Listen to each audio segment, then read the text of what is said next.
so breathing, pranayama, we all know how important it is in regular yoga classes. It's also super important for kids. It's a great way to calm them, really center them. A lot of times kids have big emotions and big feelings, and they're still learning how to figure out how to deal with those and how to take themselves from this elevated state with emotions to a more relaxed state. And I think I'm just going to get started then with the different breathing techniques. You've probably heard of some of these, and others might be new. I have a number of little props I'm going to bring out for different exercises.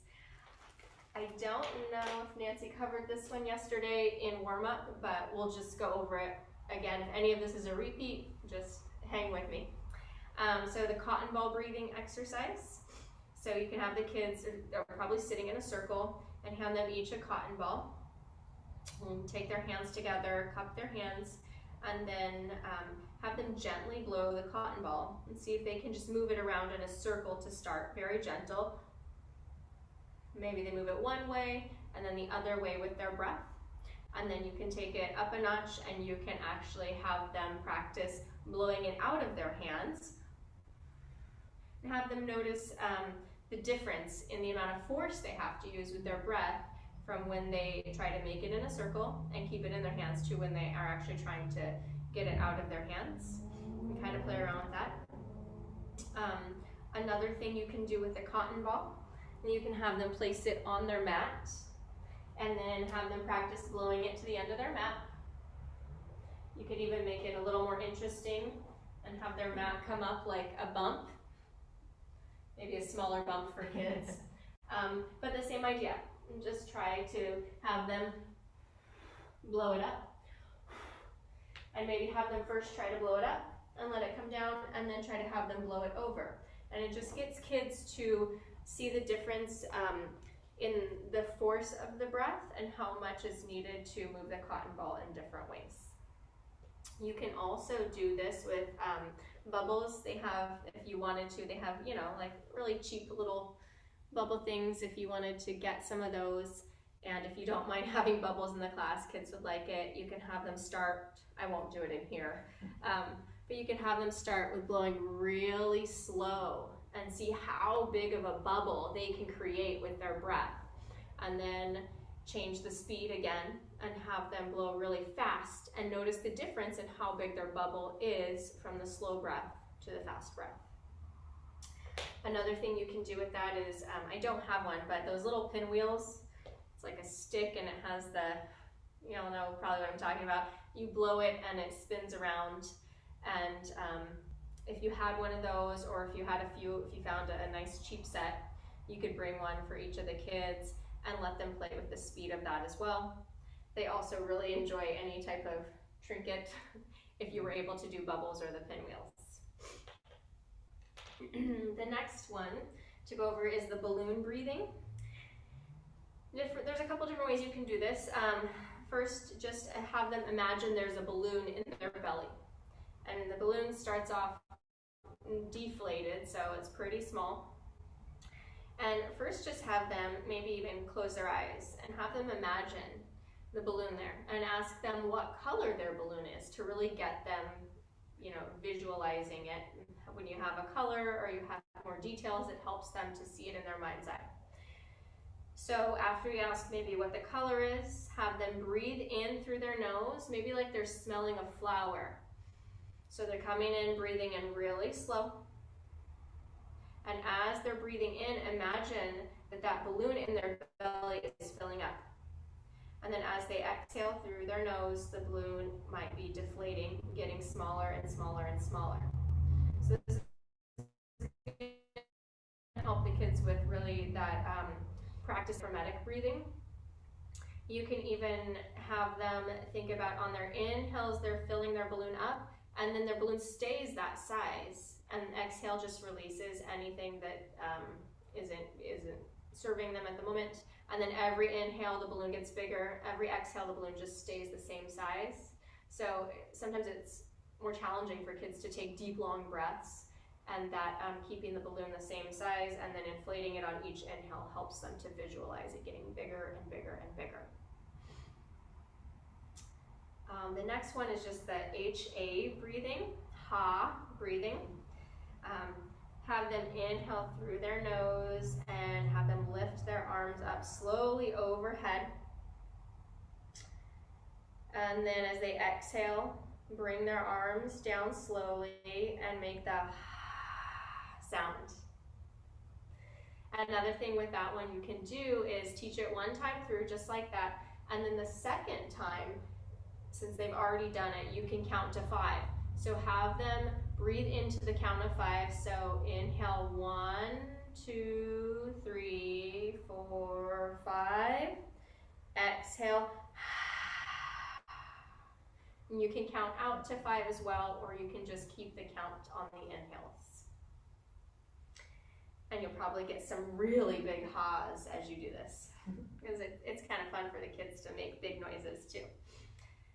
The next one is shape tracing. So forgive my little tracings as I did them by hand, but you can make them, you could print them out, laminate them, and just taking different shapes. And you could print one for each kid, or you can just hold it in the front of the class and trace your own finger. So the idea is you have, I'll show you a few different shapes. We'll start with the triangle. Maybe start at the bottom left corner. And while your finger, while either the teacher or the children, depending on if they have one, as it goes up the first line, the points are going to be go up the first line, inhale the whole time my finger comes up.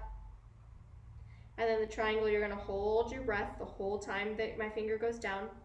And then as we take it across the bottom is the exhale the whole time. Maybe do this a couple of times. Inhale, hold, and exhale. So you can do that with the triangle where one edge is inhale, one's exhale, and one is holding. And then there's the square breathing, which we probably all know about from teaching adults and our other training. But the inhale takes you along one side, and then we're going to hold, exhale, and hold. You can also just do this if you don't want them to hold their breath. You can just do inhale, exhale, exhale. But having this visual is really helpful for the kids, and it's super simple. Like you could cut up some small pieces of paper and just do one shape or something, and then they each have their own, and it's now tactile as well as visual and auditory. A couple other shapes you can do. You can do the a star shape, and what you would do here is each of the points would be a hold. So coming up would be inhale, hold at the point, exhale, hold your breath, inhale, hold, exhale, hold, and so on and so forth. And you can decide how long you want them to hold or how quickly or slowly you want them to breathe. And then just real briefly, you can also do it with a circle. Inhale all the way around the circle, and then exhale all the way around. And with the infinity sign, you could start in the middle, inhale for one side, and then exhale the other. You could also do it as a shape of 8. Maybe you like theme a class around numbers or, you know, math or something, and you can do this with them as well. So I think those are really fun. It helps the kids involved, and they enjoy the shapes. The next one is supine belly breathing. This is the duck that I forgot to bring the first day when I had Nancy in the story in Shavasana. And this would just have the kids lie on their back and place something. It could be a bean bag. You could take a small stuffed animal. You could take a rubber duck like this and just have them rest it on their belly, and then have them try to control whatever it is, that object, as they breathe in, comes up, and have them try to control keeping it from falling off. And it's also a good time to bring in that mindfulness and awareness, and maybe have them focus on the feeling, that gentle pressure of the object on their belly, and really focus in on that. and they'll want to look up and see it as it comes up and down. That's going to make it wobble from side to side, which kind of adds some fun to it. And you can play around with how quickly, how slowly the breathing goes, and noticing the differences of the object and what's easier and what makes it fall off. The next one is also something you could bring in if there's lots of feathers around, or if you have a bunch of feathers, and just play with feather breathing. And have the students hold and focus on the feather while they practice slow, gentle breathing. Maybe they blow up one side, hold, and then blow down the other. Take a breath in, blow out.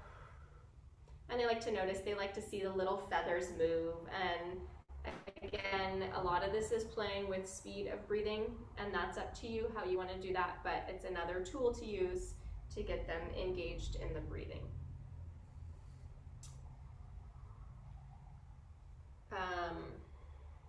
Another is a seated cat-cow type of breathing. So have students inhale, bring their arms back, open their chest, and then as they exhale, fold in. And something really easy to do with movement. You can really do it with any movement, but teaches them the beginnings of breath to movement, as a lot of yoga is about. We use breath to movement all the time. So it's just teaching them the beginnings of breath to movement, and how when we open our bodies and we spread and we lengthen, we're inhaling. And then as we close our bodies, we bring it all together, we exhale. And then you can even have them think about that balloon in their belly when they do this. So the balloon's filling up. You're making space for the balloon, you're making it big, and then as you exhale, the balloon comes in, everything draws in. And you can do that with other yoga postures too, where you have, two opposing types of poses. Another one is letting go with breath. And this one is trying to have them let go of something. And maybe it's just something that bothered them at school, or maybe it's that they didn't get a candy, right, or a dessert. Whatever it is, have them close their eyes and simply listen first off to the sounds of their breath. As they inhale, have them visualize a happy feeling. Maybe offer up some suggestions of peace or love or gratitude, just something positive. And as they exhale, have them let go of whatever it is that might have been bothering them, or any grumpy feelings that might be residing in their body. And so that's just a way of breathing and visualizing positive flowing in and letting go of anything that's not serving them. I know we say that in adult classes, but really maybe you talk about it with grumpy feelings, or frustration, or a sibling interaction that they didn't like. Another sort of spin on this is just inhaling the good, and then as you exhale, think about releasing that feeling out into the air, into the universe, into the people around them, to share that positive feeling. So we're feeling it as we inhale, and as we exhale, we're sharing it with the room, with the people around us. Okay, perfect. I forgot something. So this one is something you can do with Kleenexes. Really simple. This is an easy little tool to bring in. Just a box of Kleenexes, and give each kid a Kleenex. And then just have them watch. Is this how we did it? This is getting hard. She just held it up like to the breath. Mm-hmm. So you just exhale. So just breathe in 3 quick inhales, and then exhale slow. And have them watch. And watch how their breath moves the Kleenex. Really super duper simple. A way to bring a prop in that's cheap, and they feel like they get something and they have something to work with here. Another one is body movement breath. And this is by just taking your hands and placing them, have them take their hands and place them on their own bodies in different areas. Maybe just, I'm sitting on my heels in hero's pose. So maybe I'll take and say, you know, place your hands on your legs, close your eyes if it feels good. Some students with breathing like to close their eyes and some don't, might make them uncomfortable, that's okay too. So you can offer up the suggestion, but whatever works for them. And just notice their breath and notice where their hands are on their body. When they breathe in and out, can they feel any movement where their hands are at? So I don't feel anything on my knees. Let's work up now to my lower belly. And have them breathe a few times and ask them what they feel. And maybe take their hands to their ribs. And keep their hands there and then breathe in. What do they notice? And if they don't notice anything, you can offer up, well, do you notice that your fingers, especially in your ribs, do your fingers go apart a little bit as you breathe in and then come together a little as you breathe out? And they might not have noticed that, when you tell them, they might breathe again and notice it. Maybe bring their hands to their heart. And you can do anywhere in the body. You can work up and just have them notice the differences. All right, we're halfway through, so there's a bunch more. The next one is small breath holds. So this one would have them inhale a little bit, take a pause, and then inhale another small breath, take a pause, and then the last time, they're pretty full, inhale to the filling up the lungs to the tip top, and pause once more, and then exhale, let it all out. I like to do this one a lot, just the small fill-ups of air. Is you can take it to 3 breaths, you can take it to more, but a lot of times kids, adults too, don't realize how much the lung capacity is there. They can actually breathe in more than they think. When you've come to the top, maybe have them breathe in 3 times, fill up, and then they don't realize they can still take another tiny sip of air. And it's really cool to just play with that, and then let it all exhale. And you're also working on holding the breath as well, which is strengthening that lung capacity. Again, I think a couple of these Nancy might have mentioned yesterday, so this one might have been one. I wasn't here for that, so I don't, if it's repetitive, sorry. The next is the vowel breath. This might, I didn't do that. You didn't do that, okay. This might be a little more challenging for kids who are younger, who don't know their vowels yet. So maybe I think kinder is where they kind of start learning their vowels. First grade, probably no more, and so on. Have them inhale, and we're going to start with, I guess it doesn't matter.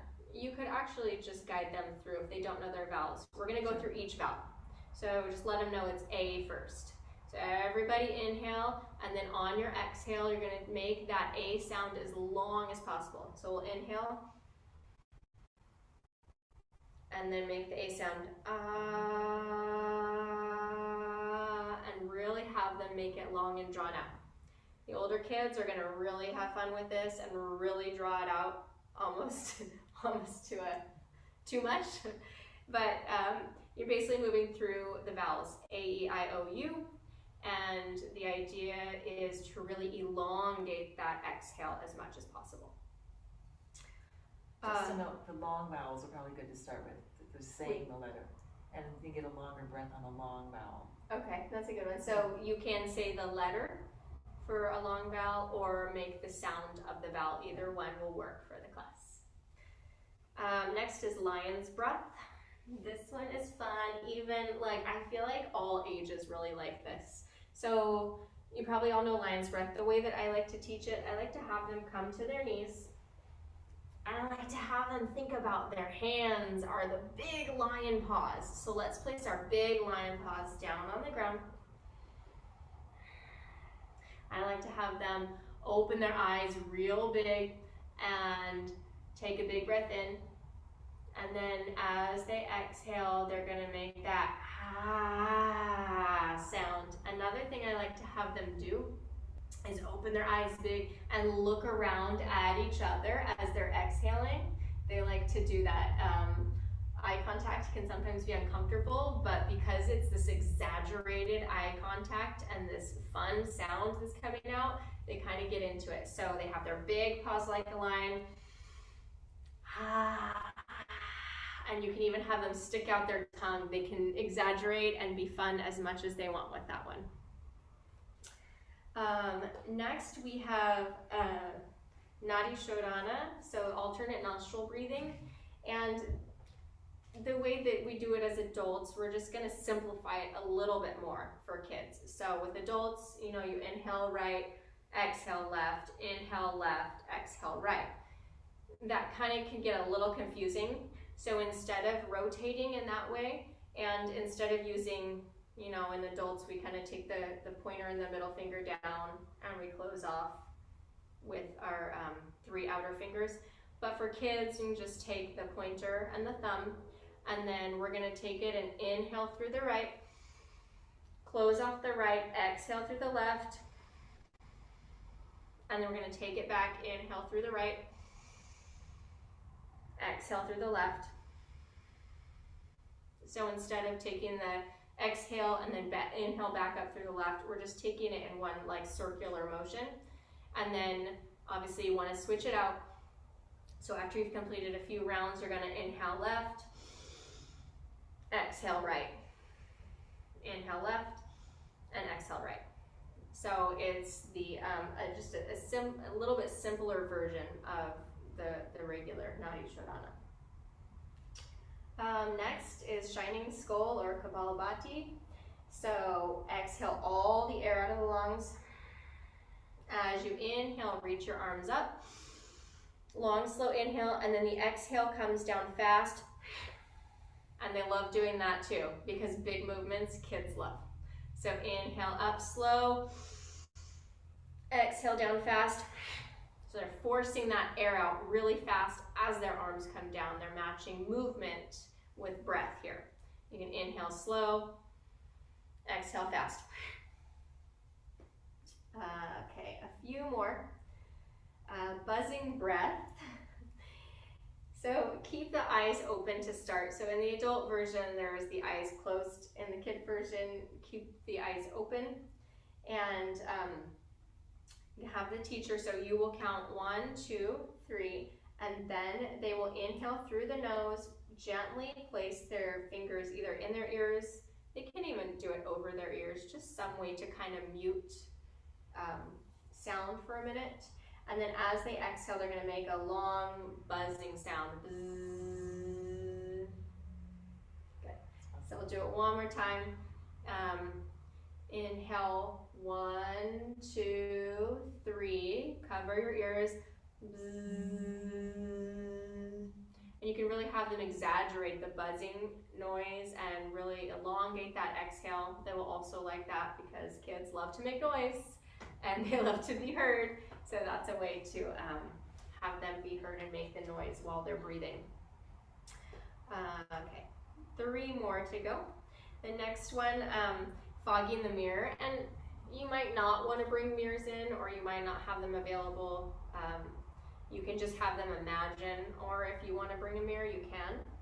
And this one would be inhale through the nose and either give them physically a mirror or just have them imagine that they're exhaling slowly and fully, like they're trying to fog up a mirror.